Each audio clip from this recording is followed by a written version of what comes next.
we're gonna give you guys a little bit of taste of this Evo, and I'm gonna ask Nate a little bit about the car. What's his favorite? What's his favorite thing that he did to it? What he wants to do to it? What's his future plans? And basically just do a Q&A, and then we're just gonna ride around and give you guys the different angles. So without further ado, this is Nate, my buddy Nathan, aka the One.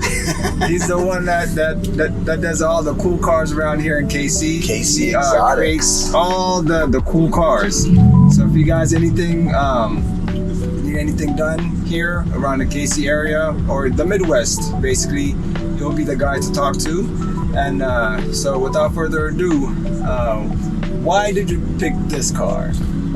That's a good question. So I've had a couple.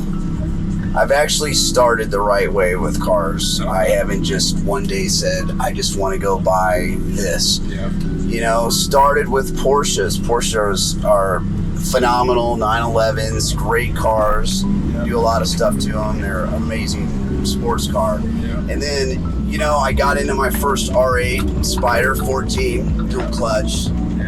Awesome car, but having that car honestly made me want a Gallardo. Then I moved into a 13 Gallardo, and that kind of just took me off. And I ended up getting an Urus, and now after selling a few of the cars, doing things with all these vehicles, I've been in a position with equity to get into an Evo. And I always wanted a black cars, but the spec on this car is super high. It's loaded up. It's got telemetry. It's got the Persona paint, and it's got a cool interior. So, I mean, really, this car, based off of 0 to 60, power, performance, I don't know if you can get anything faster. I mean, without spending 400 plus. I mean, this thing's, you can do 2.5 seconds, 0 to 60, and I've seen people get down to 2.4 with an all-wheel drive Evo. So, I mean, why to get, if you're going to spend $250,000, 300 grand, this is by far the best way to go. They offer this in a rear-wheel drive, which is going to be a little bit more, driver fun, but honestly, you get the value of an all-wheel drive Lamborghini is just, they're always going to hold strong. So I got this car because of the spec, and then I love doing things to it where I did a video through my YouTube, which is KC Exotics, and it's Next Level Exotics KC basically. And we put the wheels on exterior wise, and we're running a 21-20 setup staggered. And now the next thing, we're really going to throw a set of Novitec springs on and get that thing sitting right. And I think it's going to really improve the overall feel and stance of the car. Definitely. So what's your favorite spec that you have done so far to it? As far as this car? This car, yeah. I think the best thing I've done to this, obviously, is going to be the wheels. I mean, the wheels. They look amazing. Yeah, the wheels. We went with, I always go with Forgiato. Forgiato does a really good job at customizing wheels the way you want with the finishes. You can't beat their finishes. And I do all that kind of stuff through KC Trends at Kansas City here. And I have a big rapport. They're one of my vendors I work with on everything with tires, wheels, tints, PPFs, things like that. And we came together and we were wondering what the best setup is. So we went with a brushed, you can see the brush strokes in the wheel. A brushed silver that really accents the Grigio exterior, the matte finish. So I think that by far is one of the best things you could do to this car, because it really kind of comes pretty badass. What advice would you give to somebody that wants to get into basically what you're doing? Best advice. Okay, well, I would say you got to start somewhere. You really, biting off more than you can chew is is not that smart of an idea. It just you end up, everything costs you too much, and so you really gotta. I baby stepped my way to where I was at with cars. By no means do I don't make crazy money or anything like that. I'm pretty normal actually. It's just every car I've purchased, I've stayed in my lane. There's a good word. Like you start out with what you can afford. You make the right, I would say, OEM plus modifications. Because you spend too much, you lose more. I mean, if you spend just enough and you appease to a certain crowd, and I'll use the 1%, right?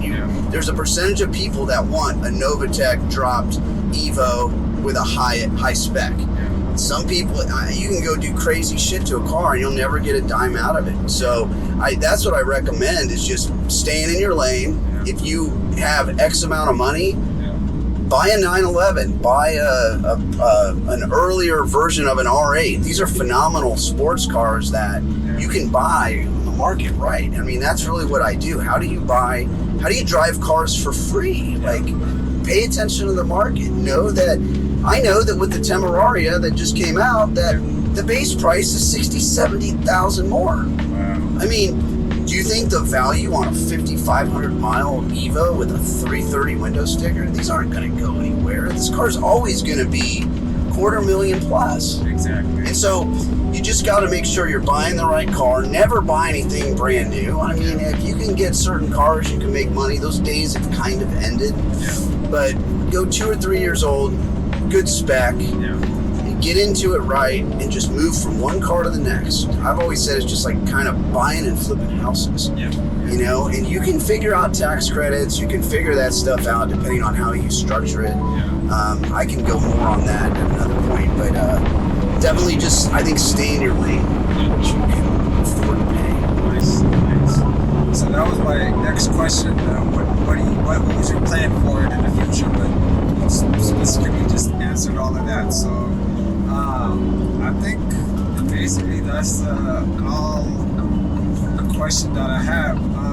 How about where do you go next? Where do you go next? Where do you go next? Man, it's tough. Because you're already here. This is a pretty badass car. That's the other thing I was saying about taking baby steps. If you get one of these first, where the hell do you go?